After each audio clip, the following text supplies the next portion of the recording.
It is now 5:59, 1 minute before 6, and I have 3 students with me this evening. Claudia, Stacy, and is it Regina or Regina? Either or. Either or? Yeah. Okay. Sounds good. Oh, now it's straight up 6. I wonder if anybody else will join us.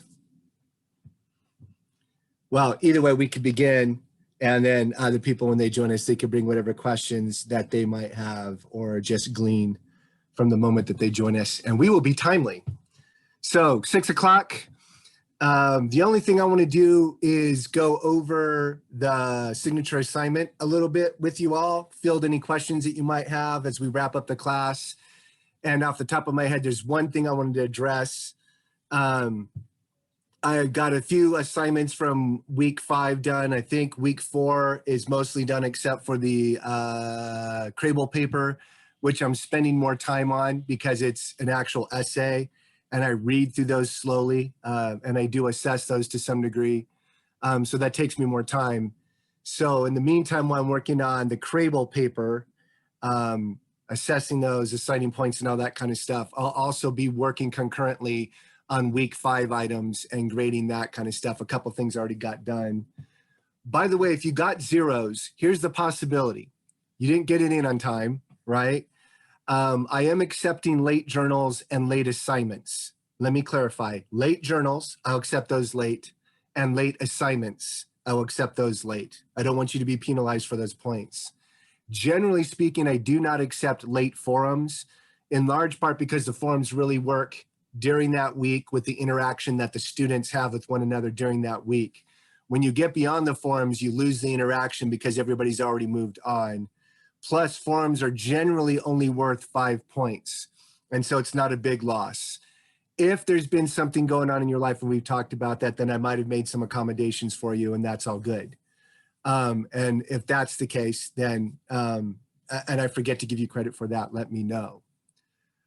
If you have a 0, so recently I was looking at a couple of assignments and people have turned in blank worksheets. I open it up and there's no work in it. You submitted the blank worksheet. I assume that was a mistake on your part. And if that's the case, that's okay. Just turn it in late and I'll accept it.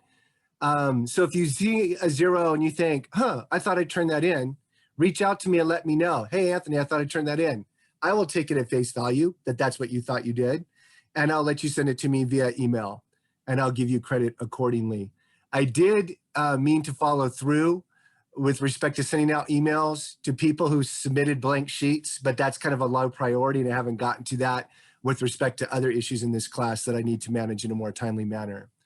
So if you have a question basically about why you received a 0, I'd just say, send me an email and I'll work it out with you. But again, I was surprised there was a number of you that actually turned in some assignments that were blank. I was like, okay. I don't know what that's about. Mistakes happen. And we could go from there. The other thing I want to talk about is the signature assignment. But before I get into that, I would prefer to field your questions. So Claudia, Stacy, Nancy, Brianna, do you have any questions? Claudia. Yeah. Okay, so my question is, when is the last day to submit everything?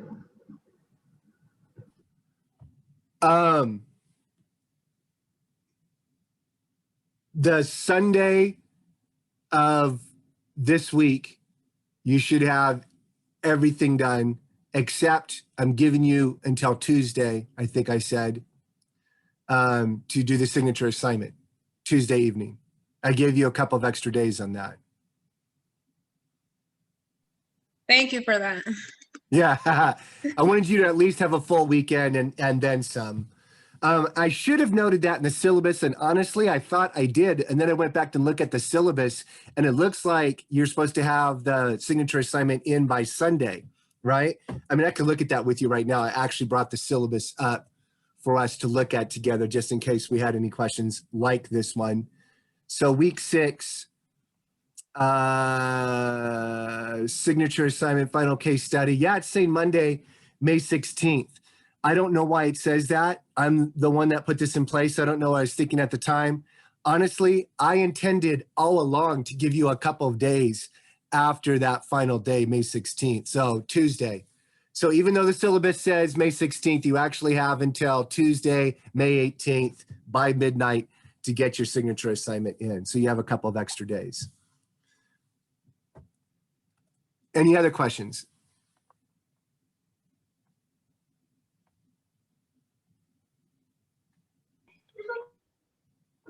How long is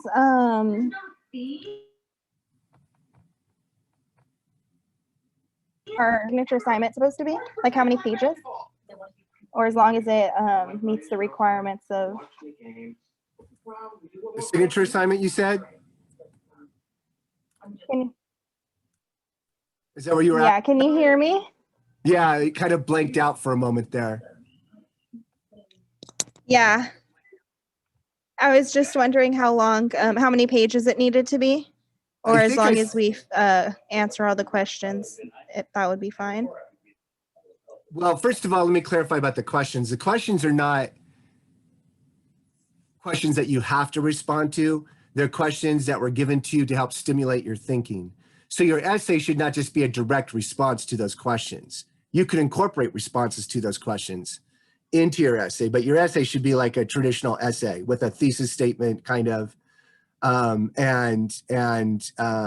you basically trying to work out how Jesus would respond to the case study that you chose, right?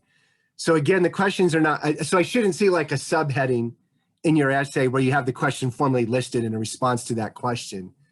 The questions are supposed to help you think through the issues that Jesus might face in that scenario. If Jesus wouldn't face the issues that that question indicates, then you don't have to deal with it in your particular scenario. Again, it's just a catalyst to help your thinking. It's not a formal requirement that you respond to those questions. With all that said, I think I said in the signature assignment sheet that I gave you all that it's supposed to be 6 to 7 pages, but I'm going to open that up right now so we could look at that together. And let me see, signature assignments. There we go.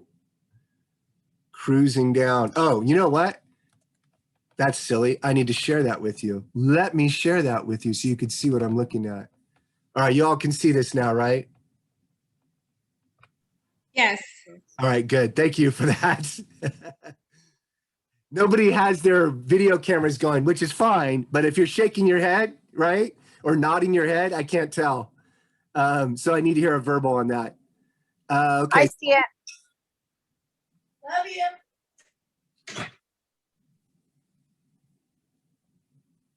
Going down, going down, going down. It's in the instructions, I promise. There we go. Guidelines. Length, 6 to 7 content pages. So what that will mean is 8 to 9 pages total, because there's a title page, right? And there's the bibliography or works cited page. However you want to call that, doesn't matter to me. So 6 to 7 content pages, and with the title page and the bibliography, you're looking at 8 to 9 pages total. And by 6 pages, I mean 6 full pages going into 7. So you shouldn't give me like 5 pages in one line. That does not count as 6 pages, FYI.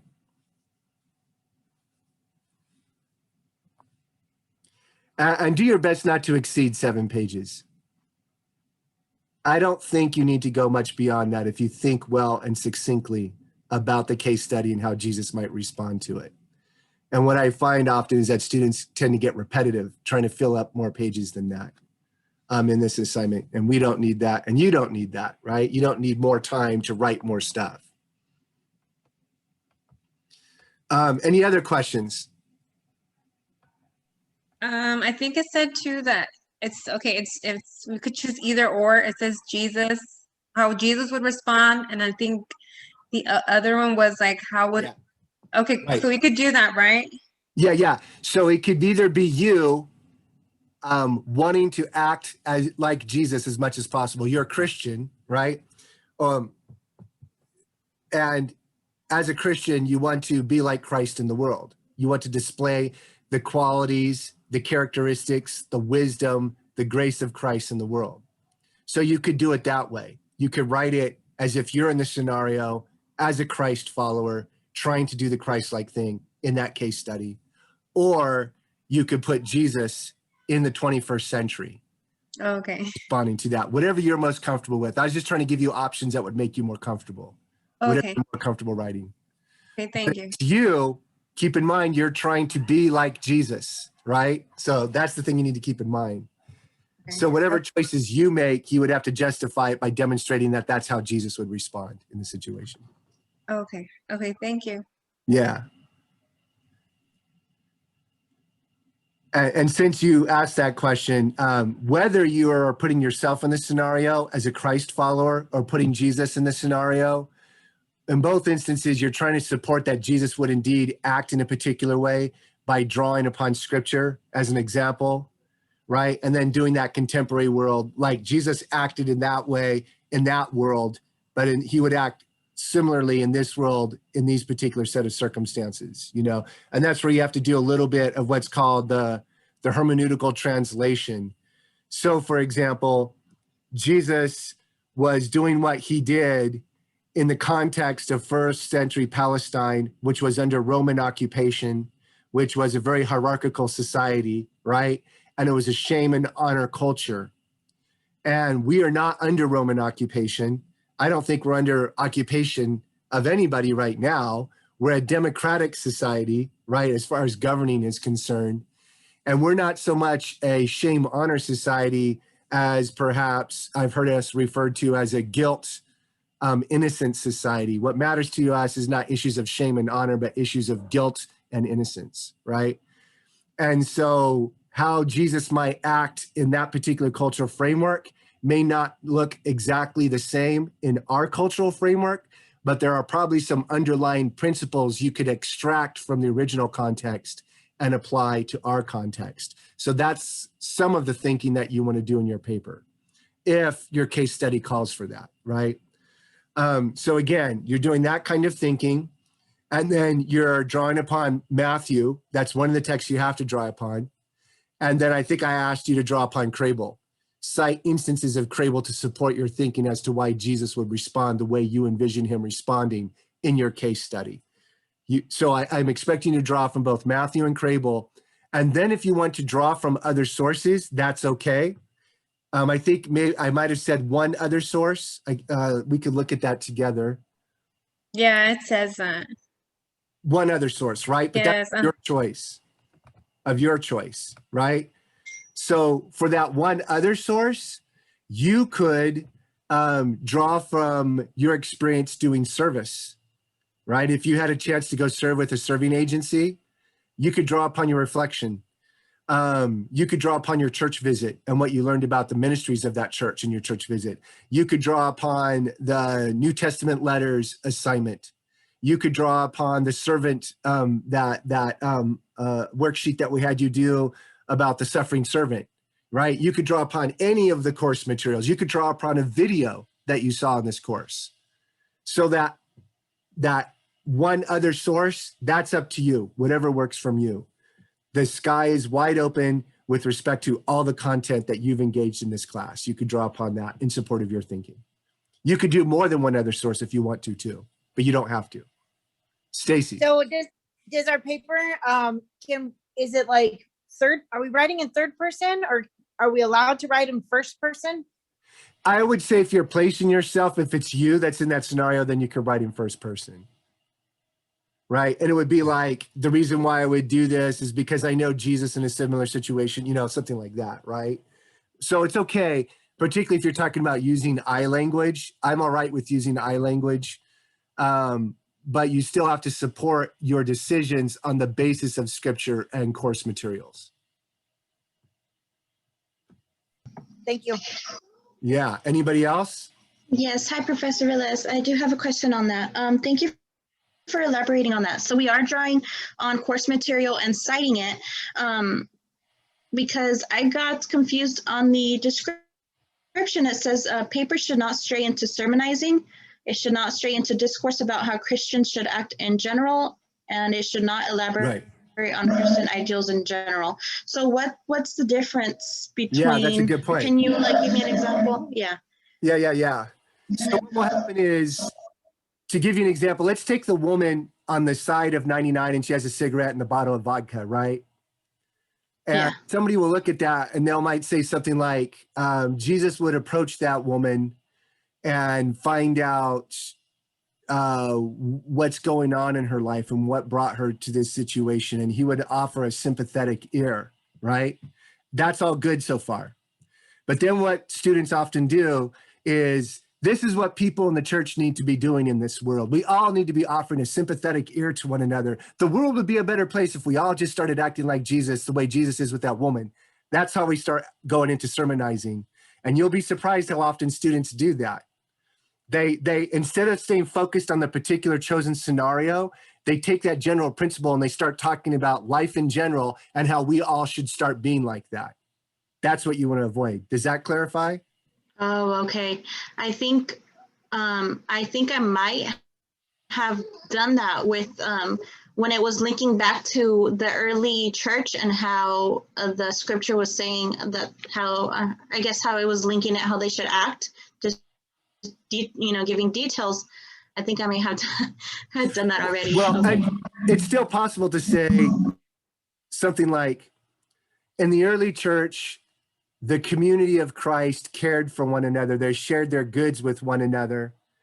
And we in the modern church should emulate the early church's example of Christ, of sharing their goods with one another. Therefore, if I'm approaching this woman, I'd find out if she has any need. And if I had an extra pair of shoes, maybe I'd give it to her. That's okay to do that. Going from the early church to the modern church, and then your example specifically in that situation. Right? Oh, okay. That's okay to do that. But I'm talking about when you just start talking about how people ought to be in the world and you've kind of lost sight of the particularities of the scenario, the case study that you've chosen. And now you're just talking about how people ought to be, generally speaking, right? And it's like it's not clear whether you're talking about the case study anymore. That's what I mean by sermonizing.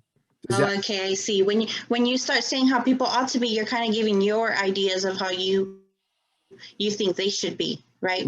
Rather than linking back to. Yeah, you're not really talking about how Jesus would, or you trying to be like Jesus would specifically act in the concrete details of this life, right? Of her life, right? So yes, we should be more kind. We should be compassionate. We should not judge this woman. We should look for ways to offer resources to help her live a better life. That is all true.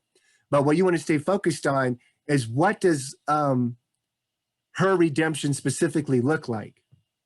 You know what I'm saying? Like, we're all broken. Each one of us is broken. We all have our own challenges and temptations, but you're focusing on what this woman's path of redemption, of restoration would look like and how Jesus would act. So I would assume we all would agree that one of the things that Jesus would want to find out is if this woman has an ongoing bad relationship with alcohol, right? I mean, in other words, you shouldn't assume just because she has a bottle of alcohol in her hand that she is necessarily an alcoholic. Maybe she just had a bad day and she normally doesn't do that. You know what I'm saying? So you need to find out what her relationship with alcohol is. If she has a pattern of abuse with alcohol, then one of the things you want to do is find ways to support her breaking that addiction. That would be one example. That's how you're staying focused on the concrete scenario. Now, it turns out that if somebody's on the street and has an abusive relationship with alcohol, they probably have a lot of hurt relationships in their lives, a lot of bridges that they have burned. And so a part of her redemption would be trying to restore some of those relationships, right? And this is where you might have some details. What if she has a child that she's estranged from, a child that's being raised by her mother, their grandparents, right? Then Jesus would probably be interested in restoring that relationship. You know, so you can make up some of these details and envision how Jesus would bring restoration to that. And as long as you're staying focused on the concrete specifics of that scenario, you're fine. It's when, again, I feel like I'm saying the same thing, but it's when you start talking about how Christians ought to act in general. Christians ought to be more kind. We ought to be more caring. Our ears ought to be more open. You know, that kind of stuff. That to me is generalizing, and it's not staying focused on the specifics of the case study. Okay, thank you so much. Sure. Anybody else? And by the way, after I got on the meet. Oh, okay, well, let me finish my thought and then Karina, you could talk. If after some of the feedback and some of the stuff we go over tonight, you feel like you need to make some changes to the paper and you've already submitted it, you can pull it down, make your changes and resubmit it. That will be fine. Let me know that you did that. Because if you submit it through Turnitin, that will already be in their database. And when you submit the new paper, the old paper is going to be compared to the new paper, right? And that will be a part of the way they give a score regarding plagiarism. And Turnitin will look at you thinking that you're plagiarizing yourself.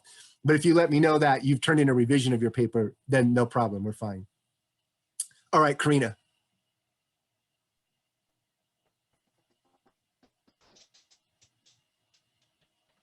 I just want. Oh, you're breaking up. Oh no, I can't hear you. You sound like the Matrix right now.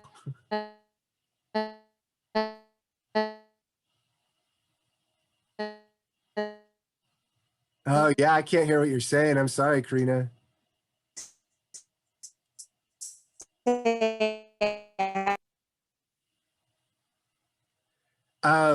What you can do is first text me to remind me to check my email, and then you can write your question via email and I'll respond to it tonight. Or you could log out and log back in, and sometimes that will take care of the technical issues, and I'll hang out for a few minutes.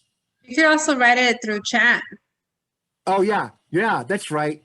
Thank you. Yeah, that's what I was gonna say. Because Very sometimes good. you don't Even know better, that you write it want to through ask chat. There we go. that as I'll well. check to see if you submitted a chat. Great idea. In fact, I see one right now. It's okay. I'll try to reach out via email. Okay, very good. But I will go look at my chat now. Any other questions?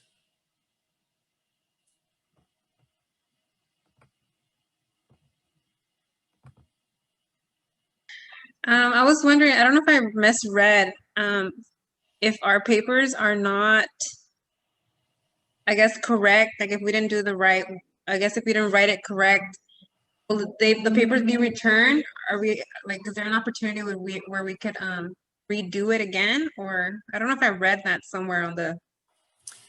Well, because of the 6-week class, we don't really have time to do, Yeah, particularly since I'm giving you a 2-day extension after the official last day of the class, right?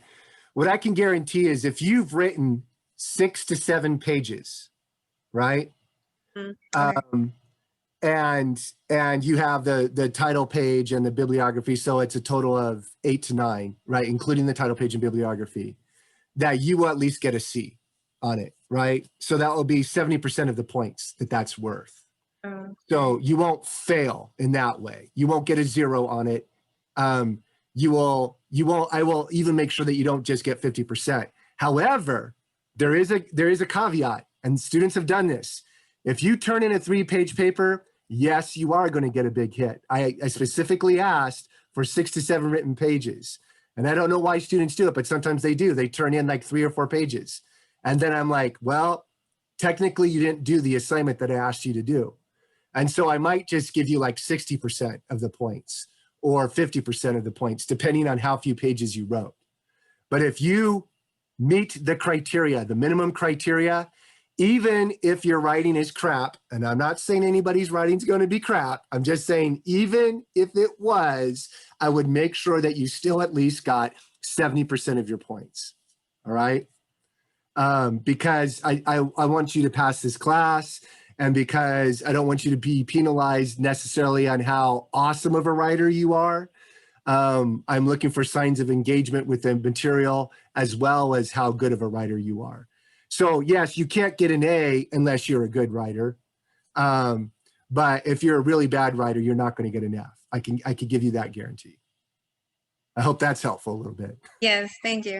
Yeah. All right. Okay, I do have another question, Professor Velez. Yeah. So my case study is going to be on where to work, and I would like to write about a teacher, because I'm looking forward, being a teacher in my career. In the paper, do I also have to write about Jesus' historical context, or is that something that's not needed to be included? No, you don't have to.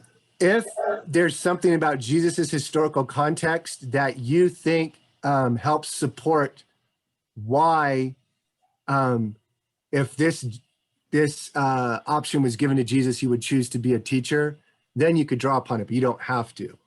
You only want to draw upon material like historical background analysis.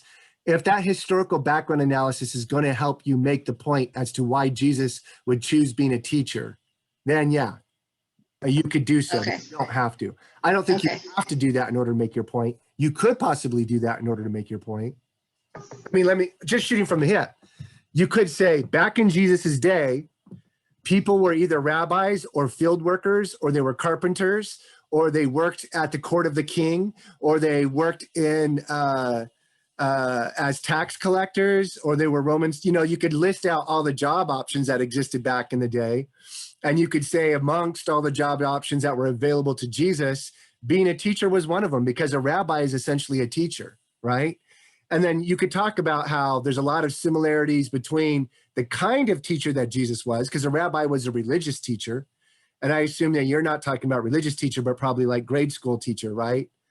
And so there's good. So there's going to be some differences between what you would be doing as a grade school teacher in the modern world, in contrast to what Jesus did as a religious teacher in ancient Palestine. But there's going to be a lot of similarities too. And you could just talk about how being a teacher, if you're a good teacher, has an element of being a servant. And so that fits Jesus's ethos of servant leadership, right? Good teachers are servant leaders in some ways. And so you could explore that avenue as well. So Okay, yes, you don't have to. You're welcome. That's great. That's awesome. I'm trying to write everything down. Good thing it's recorded. Good. Yeah, it is being recorded. You know what? Now that I think about it, I didn't get week 5 up. I'll get week 5 up, and I'll get week 6 up after this as well. But I have been recording and posting these JCC hours together. Claudia, your mute mic is open. Does that mean you want to say something?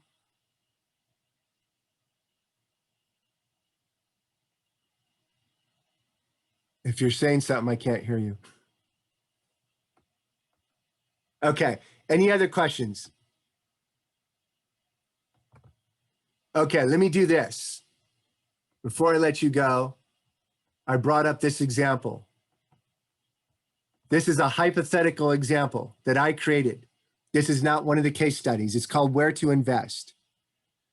And I wrote a brief, I think, what was it, like 3 pages? Just to give you a sense of how I would write this paper, right? So I recommend you read this. This is in the resources that I gave you in the Moodle header for the signature assignment, by the way. Look at this brief introduction. I actually expect that your introduction would be a little bit longer than my introduction here, because again, I just wanted to give you a brief example. So the paper I wrote was only like 3 or 4 pages. You're doing 6 to 7 pages, and your introduction should be proportional to the amount of pages you're writing, is what I would say. So your actual introduction will be a slightly larger paragraph than this, would be my guess. So I'm going to read this out loud to you, and then I'm going to analyze what I did. Jesus is passionately and singularly focused upon fulfilling his Father's will. Oh my goodness. There's a typo, and I held this out as an example. There we go. Jesus is passionately and singularly focused upon fulfilling his Father's will, which is to bring the kingdom through which many will find life, and all creation will be renewed to its original purpose and glory. So whether Jesus was feeding the 5,000, raising the dead, causing raging storms to calm, teaching again and again, so there's teaching, or confronting injustice, the purpose behind all that Jesus did was to bring the kingdom, and through the kingdom, redemption and renewal to all people. So the move that I was making there was identifying what I thought was central to Jesus's ministry. And I was thinking what's central to Jesus's ministry is that Jesus wants to redeem and restore. Now, if you agree with me, I would try to put that in your own words as best as you can, right? Or you might think something else is central to Jesus's ministry, and you have freedom to do that. But I'm just trying to give you a sense of how I support my thinking, okay?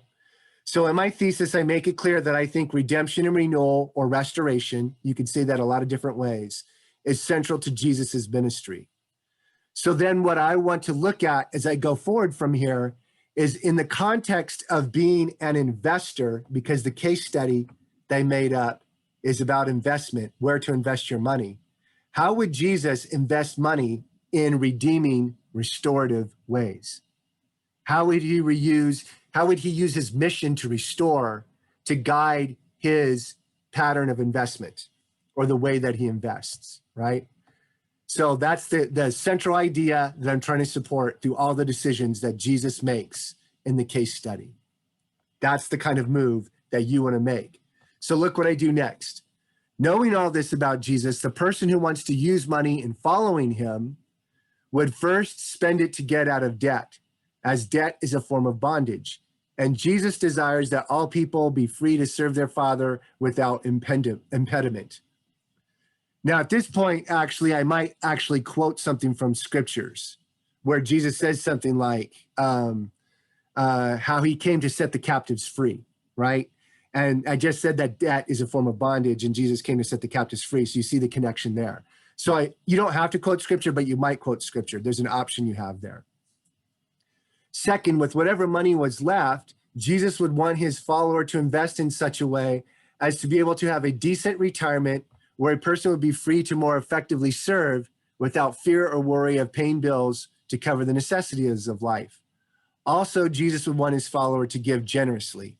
Finding the balance between wisely investing for the future and giving generously will be a challenge, as giving generously often calls people to make sacrifices, right? So do you see the different principles that I glean from Jesus's ministry?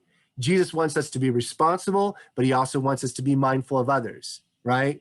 Jesus wants us to be responsible and taking care of ourselves, but he doesn't want us to be so responsible and taking care of ourselves that we neglect to take care of others. We have to sometimes practice sacrifice, right? So you see, I'm hitting all these Jesus-like principles that I've gleaned from my reading of Crable and my reading of Matthew and my reading of the whole Bible, actually. And then after this, I get into even more specifics. So I gave you some general principles that I'm mindful of, and then I get even more specific. So it's almost like a principle of going from generalities to specifics, generalities to specifics. Regarding the specifics of investing for retirement, the follower of Christ needs to honestly consider what she will actually need in the way of retirement. This would mean that the Christ follower would not save for a lavish retirement because Jesus didn't live a lavish lifestyle, but neither would it mean just barely scraping by month to month so that really you're like a beggar and you're starving yourself to death. This would further require her to discern how God is calling her to serve in building up God's kingdom and making allowances accordingly. So there's an assumption I'm making here that if you're a follower of Christ, even as one who is retired, you continue to serve, right? And so you want to make money that enables you to serve. That's one of the principles I'm laying out. With respect to what to invest one's money in to prepare for retirement, it's clear that Jesus would not want his follower to gain money in unjust or harmful ways. So the Christ follower would have to learn about different corporations to understand the value of their products from the perspective of how they enrich human life and whether their business practices are ethical from a kingdom perspective. So conceivably, you could invest in a pornography corporation and maybe make a lot of money that way for your retirement and even use some of that money to help, ministry. But you're doing it through pornography, which goes against one of the key values that Jesus holds regarding human sanctity and sexual sobriety and all that kind of stuff. So even though you can make a lot of money that way, Jesus wouldn't want you to do that, right? So you see how I'm taking these general principles and applying it to specific possibilities and circumstances. And that's the gist of your paper, taking the general principles that you glean from the vision of God's kingdom as you've come to understand it through Jesus's ministry, identifying key principles at the heart of that kingdom's mission, and then unpacking that in terms of the specific issues that your case study presents you with. Does that help you navigate how you're going to write this paper? Yes. Okay. So again, you could read my paper and reread my paper and think about the kind of moves I'm making And I also gave you 2 student examples. All of that is in the Moodle header for signature assignment resources. So you could see clear examples of what I consider good writing and have a sense of what I want you to do in this assignment. That's really all I have for you, unless you have other questions.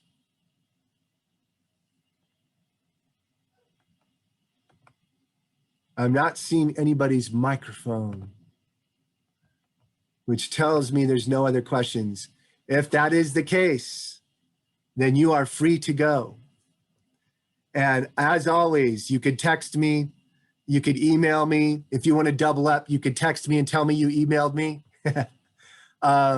If you really need a phone call, send me a text saying, can I call you, or would you call me, please? And I will follow through in that way.